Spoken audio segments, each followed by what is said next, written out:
Hi అండి. ఈరోజు morning 6:16 అలా లేసాను. లెగిసి చూసేసరికి వాతావరణం చూసి షాక్ అయ్యాను. ఏంటిది మార్నింగ్ ఎండ ఉండాలి కదా, లేదేంటి అనుకున్నాను. వాతావరణం వర్షం వచ్చేటట్టు ఉందండి ఈరోజు క్లైమేట్.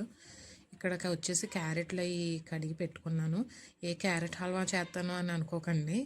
ఇది క్యారెట్ ఫ్రై కోసం అని చెప్పి రెడీ చేసుకున్నాను. గీతు తురిమితేనే తింటుందన్నమాట. అందుకని క్యారెట్ ఫ్రై చేశాను క్యారేజ్లోకి.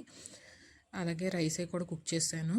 ఇక్కడ మీకు కనిపిస్తున్న వాటిల్లో ఒక ఐటెం ఉందండి. అది రేపు వీడియోలో రివీల్ చేస్తే మీరేమనుకుంటున్నారో గెస్ట్ చేయండి. ఈలోపు గీతంకి అయితే పాలు కాసేసి ఇచ్చానండి. అది ఇప్పుడు కూడా సిప్పర్లోనే తాగుద్దండి. 6 years కంప్లీట్ అయినా. మీ పిల్లల్లో కూడా ఇంకా ఎవరైనా సిప్పర్లో తాగే వాళ్ళు ఉంటే మాత్రం కామెంట్ చేయండి.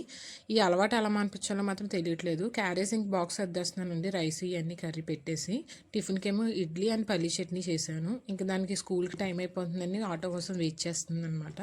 ఇలా జరిగిందండి నా మార్నింగ్ రొటీన్ అయితే. ఈ వీడియో కనుక నచ్చినట్టయితే లైక్ చేసి, షేర్ చేసి, కామెంట్ చేయండి.